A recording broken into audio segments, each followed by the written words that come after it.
আজ আমরা শিখব অ্যাপে কি, এর কাজ কি, এবং কেন এটি ডেভেলপমেন্টের জন্য এত গুরুত্বপূর্ণ। চলুন খুব সহজভাবে অ্যাপেকে বুঝে নিই। আধুনিক সফটওয়্যার ডেভেলপমেন্টে এটি অপরিহার্য। এটি ডেটা আদান প্রদান সহজ করে এবং নতুন ফিচার যোগ করতে সাহায্য করে ডেভেলপারদের কাজ অনেক দ্রুত করে তোলে। অ্যাপেকে একটি রেস্টুরেন্টের ওয়েটার হিসেবে কল্পনা করুন। আপনি অর্ডার দেন, ওয়েটার সেটি কিচেনে নিয়ে যায় এবং তৈরি খাবার নিয়ে আসে। ওয়েটারই অ্যাপে মানে অ্যাপ্লিকেশন প্রোগ্রামিং ইন্টারফেস। এটি দুটি সফটওয়্যারকে একে অপরের সাথে নিরাপদে এবং সুনির্দিষ্ট নিয়মে ডেটা আদান প্রদান করতে সাহায্য করে। যখন আপনি কোনো ওয়েবসাইটে যান, আপনার ব্রাউজার একটি হেল্প রিকোয়েস্ট পাঠায়।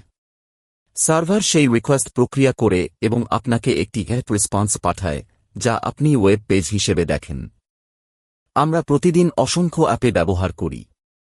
যেমন আবহাওয়ার অ্যাপগুলো ওয়েদার অ্যাপে থেকে তথ্য নেয়, অনলাইন পেমেন্ট গেটওয়ে অ্যাপে ব্যবহার করে।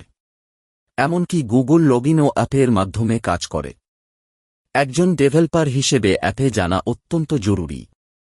এটি আপনাকে অন্যের সার্ভিস ব্যবহার করে কম সময়ে শক্তিশালী অ্যাপ্লিকেশন তৈরি করতে সাহায্য করবে। সংক্ষেপে, অ্যাপে সফটওয়্যারের যোগাযোগের মাধ্যম ওয়েটারের মতো কাজ করে। এটি হেল্প রিকোয়েস্ট রেসপন্সের ভিত্তি, আধুনিক অ্যাপের জন্য অপরিহার্য।